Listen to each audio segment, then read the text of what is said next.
یەکێتی و پارتی کۆدەبنەوە بایکۆتی دەوام بەهۆی نەناردنی موچەوە بەڕێوەبەرایەتیەکی دیکەشی گرتەوە. خواستی زۆر هۆکارێکە بۆ کەمبوونەوەی کارەبای نیشتمانی. سڵاو سمەیەم لە تیوارۆسی هەواڵتان پێشکەشەکەم.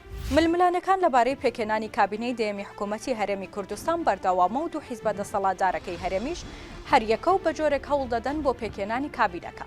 بەپێی نوێترین زانیاریەکان یەکێتی سوورە لەسەر مەرجەکانی خۆی لە بەرامبەر پارتیدا. هەر لەو پەیوەندیەدا بڕیارە بۆ جارێکی دیکە یەکێتی و پارتی لە چەند ڕۆژی داهاتوودا کۆ ببنەوە و دیسان پرسی پێکێنانی کابینەی دەیەم تاوتوێ بکەن. محمود محەممەد وتەبێژی پارتی دیموکراتی کوردستان لەم بارەیەوە ڕایگەیان لە ڕۆژانی داهاتوو لەگەڵ یەکێتی نیشتمانی کوردستان کۆ دەبینەوە. دیارە ڕێکەوتی 30 تشرینی دووەمی 2024 دوو حیزبەکە لە سلێمانی کۆبوونەوە، بەڵام بە ئەنجامێکی ئەو چۆن نەگەیشتن. ئەم جارە دەیانەوێت بە وردی گفتوگۆی زیاتر لەسەر پێکێنانی کابینەی دەیەم بکەن.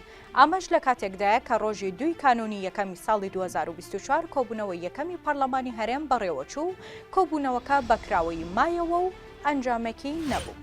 دووەکەوتنی موچە بە شێوەیەکی گشتی بۆتە هۆی سەر ئێشە و گرفت بۆ موچەخۆران و فەرمانبەرانی هەرێمی کوردستان. حکوومەتی هەرێم لەلایەکە و حکوومەتی فیدراڵیش لەلایەکی دیکەوە لەلایەن خەڵکەوە بە هۆکاری سەرەکی دووەکەوتنی موچە دێنە ئەژمار. نەناردنی موچە بۆتە هۆی ئەوەی لا بەڕێوەبەرایەتیەکان و شوێنە حکوومیەکانی هەرێم داوام بایکۆت بکرێت و فەرمانبەران ئامادە نەبن بچنەوە سەر کارەکانیان. هەر لەم پەیوەندیەدا و ئەمڕۆ پێنجشەممە 5 کانونی یەکەمی 2024 بایکۆتکردنی دەوام بەڕێوەبەرایەتیەکی دیکەی سلێمانیشی گرتەوە.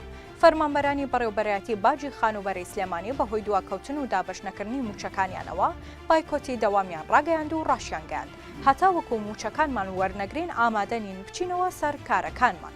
بایکۆتی دەوامی بەڕێوەبەرایەتی باجی خانوبەری سلێمانی لە کاتێکدایە کە ماوەی هەفتەیەکە بایکۆتی داوام لە ناوچەکانی گەرمیان و سلێمانی دەستی پێکردو و بەهۆی دابەش نەکردنی موچەی مانگی دەوا فەرمانبەران دەوامەکانیان بایکۆت دەکەن.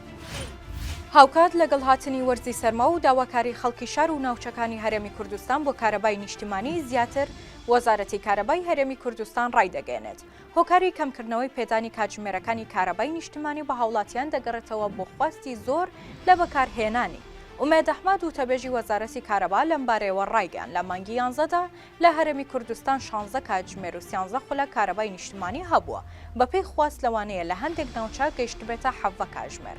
ئومێد ئەحمەد ئاماژەی بەوەش کرد لە کۆتاییەکانی مانگی 11 و سەرەتای مانگی 12 بەهۆی هاتنی شەپۆلێکی سەرماوە بۆ هەرێمی کوردستان خواست لەسەر کارەبا بووە بە دوو هێندە، بەو هۆیەوە کاتژمێری پێدانی کارەبا کەمی کردووە.